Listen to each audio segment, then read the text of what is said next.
இப்போ நீங்கள் ப்ரிவியூவில் பார்த்த மாதிரி ஒரு ட்ரெண்டிங்கான வீடியோவை எப்படி ரொம்ப ஈஸியாக ரெடி பண்ணுறது அப்படின்றத இந்த வீடியோவில் பார்க்க போகிறோம். ஸோ இந்த வீடியோவில் ஃபஸ்ட்டு நம்ம எப்படிலாம் எடிட் பண்ணுறதுன்னு பார்க்குறதுக்கு முன்னாடி இந்த எடிட்டுக்கு நமக்கு என்னென்னலாம் தேவை அப்படின்றத தான் ஃபஸ்ட்டு பார்க்க போகிறோம். ஸோ இதில் ஃபஸ்ட்டு உங்களோட இமேஜை ஒரு 4 இமேஜை இந்த மாதிரி பேக்ரவுண்ட்லாம் ரிமூவ் பண்ணி பிஎன்ஜியாக ஃபஸ்ட்டு கட் பண்ணி வச்சுருக்கணும். ஸோ உங்களோட இமேஜ் 4 இமேஜ் முடிஞ்சதுக்கப்புறம் அடுத்து நீங்கள் எடிட் பண்ண போகிறோம் அந்த ஹீரோயின் இமேஜோ இல்லை உங்களோட கேர்ள் ஃப்ரெண்டோட இமேஜோ. ஸோ அந்த மாதிரி இமேஜை ஒரு 3 இமேஜையும் பேக்ரவுண்டை கட் பண்ணி எடுத்து வச்சுருக்கணும். ஸோ அதுக்கடுத்து லாஸ்ட்டாக பார்த்தீங்கன்னா அந்த பர்சனோட பேரண்ட்ஸோட இமேஜ் 2 பேர் சேர்ந்து இருக்க மாதிரி இமேஜாக பார்த்து செலக்ட் பண்ணிக்கோங்க. ஸோ அந்த இமேஜையும் பேக்ரவுண்ட்லாம் ரிமூவ் பண்ணி ஃபஸ்ட்டு பிஎன்ஜியாக கட் பண்ணி வச்சுக்கோங்க. ஸோ இந்த மாதிரி உங்களோட இமேஜோட பேக்ரவுண்ட்லாம் ரிமூவ் பண்ணி பிஎன்ஜியை எப்படி கட் பண்ணுறதுன்னு தெரியலைன்னா ஸோ அதை நான் ஆல்ரெடி போட்ட வெளியே சொல்லியிருக்கேன். ஸோ இப்போ என்னால் முடிஞ்ச வரைக்கும் நான் வந்து உங்களுக்கு ஈஸியாகவே சொல்கிறேன். ஸோ அதுக்கு ஃபஸ்ட்டு உங்களோட குரோம் ப்ரௌசர் இருக்குது பதில் அதை ஃபஸ்ட்டு ஓப்பன் பண்ணிட்டு இதில் இந்த மாதிரி சர்ச் பண்ணல ரிமூவ் பிஜி அப்படின்னு ஃபஸ்ட்டு நீங்கள் சர்ச் பண்ணுங்கள். ஸோ இந்த மாதிரி ரிமூவ் பிஜி அப்படின்னு சர்ச் பண்ணால் நமக்கு ஃபஸ்ட் எடுத்து ஒரு வெப்சைட் வருதா.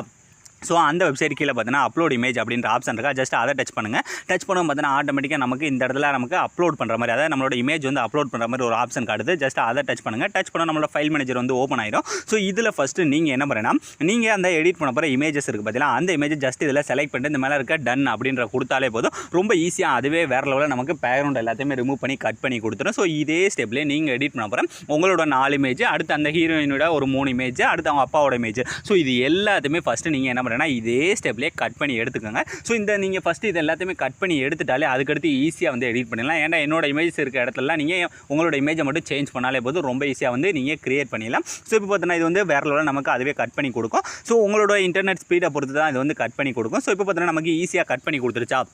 இப்போ இந்த கீழே இருக்க டவுன்லோட் ஐக்கானை கொடுத்து இதை ஃபஸ்ட்டு டவுன்லோட் பண்ணிக்கோங்க. ஸோ இப்போ இமேஜ் எல்லாமே ரெடி பண்ணி வச்சதுக்கப்புறம் இப்போ நான் கொடுத்துருக்க 2 ப்ரீசெட் வந்து கொடுத்துருப்பேன். அந்த 2 ப்ரீசெட்டுமே ஃபஸ்ட்டு ஆப்பில் இன்புட் பண்ணி வச்சுக்கோங்க. ஸோ நீங்கள் இன்புட் பண்ணி வச்சுருக்கேன் அந்த ப்ரீசெட்ஸ் பார்த்தீங்கன்னா இந்த ப்ராஜெக்ட் அப்படின்ற ஆப்ஷனை டச் பண்ணால் இதில் வந்து உங்களுக்கு 2 இருக்கும். அதாவது அந்த பீட் மார்க்னு ஒன்று இருக்கும் அடுத்து பிஎன்ஜின்னு ஒன்று இருக்கும். ஸோ இதில் ஃபஸ்ட்டு நீங்கள் என்ன பண்ணுறேன்னா இந்த பீட் மார்க் அப்படின்ற அந்த இது இருக்குது பார்த்தீங்கன்னா அந்த ப்ரீசெட் அதை ஃபஸ்ட்டு ஓப்பன் பண்ணிக்கோங்க.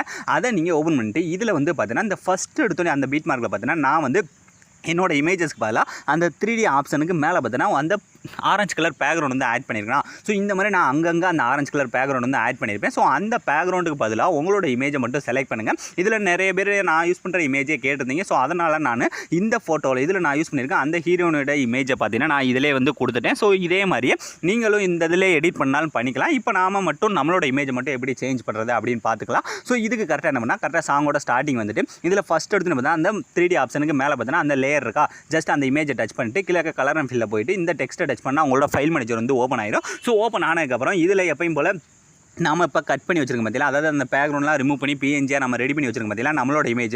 ஸோ அந்த இமேஜை ஃபஸ்ட்டு இதில் நம்ம செலக்ட் பண்ண போகிறோம். இப்போ எக்ஸாம்பிளுக்கு நான் என்னோட இமேஜ் ஏதாவது ஒரு இமேஜ் இந்த மாதிரி செலக்ட் பண்ணி இந்த ப்ளஸ் ஐக்கனை கொடுத்தாலே போதும் ரொம்ப ஈஸியாக அதில் வந்து சேஞ்ச் ஆயிடும். சேஞ்ச் ஆனதுக்கப்புறம் இப்போ ஃபஸ்ட்டில் சேஞ்ச் பண்ணி முடிச்சாச்சா இதுக்கடுத்து அப்படியே மூவ் பண்ணால் அடுத்து 2வது இருக்குல்ல அந்த ஹீரோயின் இமேஜ். ஸோ அதை விட்டுட்டு அதுக்கடுத்துல மூவ் பண்ணால் அடுத்து பேக்ரவுண்ட் இருக்குது. ஸோ அந்த பேக்ரவுண்டை மட்டும் டச் பண்ணிட்டு கீழே கலர் ஃபில்ல போயிட்டு ஸோ அந்த டெக்ஸ்ட்டை டச் பண்ணி இதில் நீங்கள் எடிட் பண்ண போகிற அடுத்த இமேஜ் அதாவது வேறு இமேஜை இந்த இடத்துல செலக்ட் பண்ணுங்கள். இப்போ நான் அதையும் உங்களுக்கு லைவாகவே பண்ணி காட்டுறேன். ஸோ இந்த மாதிரி எல்லாத்தையுமே நான் உங்களுக்கு லைவாக தான் பண்ணி காட்ட போகிறேன். ஸோ நீங்களும் வீடியோவை ஸ்கிப் பண்ணாமல் ஃபுல்லாக வாட்ச் பண்ணுங்கள். அப்போ தான் உங்களுக்கு எல்லாமே தெளிவாக புரியும். இப்போ இந்த இடத்துலையும் பார்த்தீங்கன்னா நான் வந்து இமேஜை ஈஸியாக செலக்ட் பண்ணி சேஞ்ச் பண்ணி முடிச்சதுக்கப்புறம் இதே மாதிரி அடுத்து மூவ் பண்ணால் அடுத்து இந்த இடத்துலையும் ஸோ அதே மாதிரி அந்த கீழே இருக்கிறத டச் பண்ணி கலர் அண்ட் ஃபில்ல போயிட்டு ஸோ இந்த டெக்ஸ்ட்டை டச் பண்ணி ஃபைல் மேனேஜர் ஓப்பன் பண்ணிட்டு இதில் நாம அதே மாதிரி இமேஜை வந்து மறுபடியும் செலக்ட் பண்ணுங்கள். இப்போ நான் எக்ஸாம்பிளுக்கு இந்த இமேஜை செலக்ட் பண்ணாலே போதும் இந்த இடத்துல ஈஸியாக சேஞ்ச் ஆயிடுச்சா. சேஞ்ச் ஆனதுக்கப்புறம் இதே மாதிரி அடுத்து வீடியோட லாஸ்ட் வர மூவ் பண்ணுங்கள். இதில் வீடியோட லாஸ்ட்டில் பார்த்தீங்கன்னா நீங்கள் ஒரு இடத்துல கொஞ்சம் சிரிச்ச மாதிரி இமேஜை வந்து ஆட் பண்ணுங்கள். அப்போ தான் அந்த லிரிக்ஸுக்கு ஏற்ற மாதிரி இருக்கும். இந்த லாஸ்ட் பீட் மார்க்கில் மட்டும் கொஞ்சம் சிரிச்ச மாதிரி இமேஜாக பார்த்து செலக்ட் பண்ணி இந்த இடத்துல ஆட் பண்ணிக்கோங்க. நான் வந்து வீடியோவை வேகமாக முடிக்கணும் அப்படின்றக்காக இந்த மாதிரி ஒரே இமேஜாக செலக்ட் பண்ணியிருக்கேன். நீங்கள் வேறு இமேஜ் ஒவ்வொன்றிலையும் வேறு இமேஜை பார்த்து செலக்ட் பண்ணுங்கள். ஸோ இப்போ கரெக்டாக லாஸ்ட் இதுலேயே நான் வந்து ரொம்ப ஈஸியாக சேஞ்ச் பண்ணி முடிச்சாச்சு. இப்போ எல்லாமே பர்ஃபெக்டாக நம்ம ரெடி பண்ணி முடிச்சாச்சு. இதுக்கடுத்து இந்த ஹீரோயின் இமேஜை நீங்கள் சேஞ்ச் பண்ணால் பண்ணிக்கோங்க. அப்போலாண்டா இதிலே நீங்கள் வச்சு எடிட் பண்ணிக்கோங்க. ஸோ இப்போ எல்லாமே கரெக்டாக பண்ணி முடிச்சதுக்கப்புறம் இதில் அங்கங்கே அந்த லிரிக்ஸுக்கு ஏற்ற மாதிரி அந்த பிஎன்ஜிஸ்லாம் நான் வந்து எக்ஸ்ட்ராவாக ஆட் பண்ணியிருப்பேன். அந்த டெம்ப்ளேட் எல்லாமே அது எல்லாத்தையுமே இப்போ கொண்டு வர போகிறோம். ஸோ அதுக்கு என்ன பண்ணுறேன்னா அப்படியே பேக் வந்துருங்க. பேக் வந்துட்டு நான் வந்து அடுத்து ஒரு ப்ரீசர் ஒன்று கொடுத்துருக்கேன் பார்த்தீங்களா அந்த பிஎன்ஜின்ட்டு ஜஸ்ட் அதை ஓப்பன் பண்ணிக்கோங்க. அதை நீங்கள் ஓப்பன் பண்ணிங்கன்னா இதில் உங்களுக்கு இந்த மாதிரி எல்லாமே நானே கொடுத்துருப்பேன். இதையும் நான் அதோட சேர்த்து கொடுத்துருப்பேன். ஏன்னா அலைட் மோஷன் ஆப்பில் வந்து பார்த்தீங்கன்னா 5 MBக்குள்ளே தான் எக்ஸ்போர்ட் பண்ண முடியும். ஸோ அதனால தான் அதை வந்து தனியாக கொடுத்தேன். ஸோ இது எக்ஸ்ட்ராவாக இருந்துச்சு. ஸோ இப்போ பார்த்தீங்கன்னா கரெக்டாக இந்த மாதிரி எல்லாமே லாஸ்ட் வர நானே கொடுத்துருப்பேன் அந்த டெம்ப்ளேட்ஸ் எல்லாமே. ஸோ இதில் நீங்கள் என்ன பண்ணுறேன்னா ஃபஸ்ட்டு இது எல்லாத்தையுமே டோட்டலாக செலக்ட் பண்ணி அந்த இடத்துல ஜஸ்ட் காப்பி பண்ணால் மட்டுமே போதும். ஸோ அதுக்கு இது எப்படி இப்போ டோட்டலாக செலக்ட் பண்ணுறது அப்படின்னு பார்க்கலாம். ஜஸ்ட் இந்த டூப்ளிகேட் சிம்பிளை டச் பண்ணிங்கன்னா இதில் ஃபஸ்ட் எடுத்து பார்த்தீங்கன்னா செலக்ட் ஆல் லேயர் அப்படின்ற ஆப்ஷன் இருக்கா. ஜஸ்ட் அதை கொடுத்துட்டு மறுபடியும் அதே டூப்ளிகேட் டச் பண்ணால் இதில் இந்த இடத்துல 4வது பார்த்தீங்கன்னா காப்பி 6 லேயர் அப்படின்ற ஆப்ஷன் இருக்கா, ஜஸ்ட் அதை மட்டும் கொடுத்துட்டு இப்போ என்ன பண்ணா அப்படியே பேக் வந்துருங்க. பேக் வந்துட்டு இப்போ நீங்கள் எடிட் பண்ணுற அந்த beat mark preset first open பண்ணிட்டு இதில் கரெக்டாக நம்மனா கரெக்டாக அந்த சாங்கோட ஸ்டார்டிங் கரெக்டாக 0.0 செகண்ட்லேயே வச்சுட்டு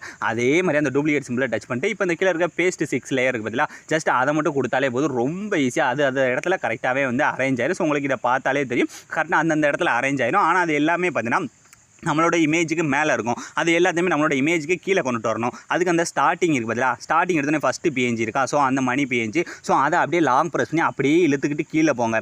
கீழே போனீங்கன்னா நம்மளோட இமேஜ் ஆட் பண்ணிப்போம் பார்த்தீங்களா, அந்த இமேஜுக்கு கீழே கொண்டு போயிருங்க. அதாவது இப்போ நம்ம ஆட் பண்ணிக்க அந்த இமேஜுக்கு கீழே ஃபஸ்ட்டு இதை கொண்டுட்டு போயாச்சா, இதே மாதிரியே அடுத்து ரெண்டாவது இருக்குது. ஸோ ரெண்டாவது பார்த்தீங்கன்னா அடுத்த பிஎன்ஜி வந்து இந்த இடத்துல இருக்க இந்த காசு பிஎன்ஜி, ஸோ அதையும் அப்படியே லாங் ப்ரெஸ் பண்ணி அந்த இமேஜுக்கு கீழே கொண்டுட்டு போயிருங்க. ஸோ இந்த மாதிரி இப்போ நாம் லாஸ்ட்டாக காப்பி பண்ணி பேஸ்ட் பண்ண எல்லா பிஎன்ஜியுமே கரெக்டாக அந்த மாதிரி மூவ் பண்ணி நம்மளோட இமேஜுக்கு கீழே மட்டும் கொண்டுட்டு போனால் தான் உங்களுக்கு அந்த ப்ரிவியூவில் பார்த்த எஃபெக்ட் வந்து கிடைக்கும். ஸோ அதுக்காக தான் சொல்கிறேன். ஸோ இதெல்லாம் பார்த்தீங்கன்னா நம்மளோட ஃபேஸை வந்து மறைக்கும். ஸோ இது எல்லாத்தையுமே நம்ம லாஸ்ட்டாக காப்பி பண்ணி அந்த பேஸ்ட் பண்ண 6 லேயருமே இந்த மாதிரி லாங் ப்ரெஸ் பண்ணி நம்மளோட இமேஜுக்கு கீழே மட்டும் கொண்டுட்டு போய் செட் பண்ணுங்கள். அப்போ தான் அது வந்து பேக்ரவுண்டில் செட் ஆன மாதிரி இருக்கும். ஸோ அதுக்காக தான் மறுபடியும் சொல்கிறேன். ஸோ ஒரு லேயர் இந்த மாதிரி லாங் ப்ரெஸ் பண்ணி அப்படியே இழுத்துக்கிட்டே கீழே போனீங்கன்னா நம்ம ஆட் பண்ணியிருக்க இமேஜ் வருதா, ஸோ அந்த இமேஜுக்கு கீழே மட்டும் கொண்டுட்டு போய் விட்டுருங்க. ஸோ விட்டதுக்கப்புறம் இதே மாதிரி வீடியோட லாஸ்ட் வர மூவ் பண்ணி பர்ஃபெக்டாக வந்து அது எல்லாத்தையுமே வந்து செட் பண்ணிக்கோங்க. ஸோ இப்போ பார்த்தீங்கன்னா எல்லாமே ஆல்மோஸ்ட் கரெக்டாக தான் இருக்குது. ஸோ இதுக்கடுத்து நீங்கள் எந்த விதமான சேஞ்சஸுமே பண்ண தேவையில்லை. இப்போ இந்த லாஸ்ட் இருக்க சிம்பிளை டச் பண்ணிட்டு இந்த 3D ஆப்ஷனை மட்டும் ஆன் பண்ணிவிட்டு இப்போ இந்த நீங்கள் அப்படியே ஃபஸ்ட்லேருந்து ப்ளே பண்ணி பாருங்கள்.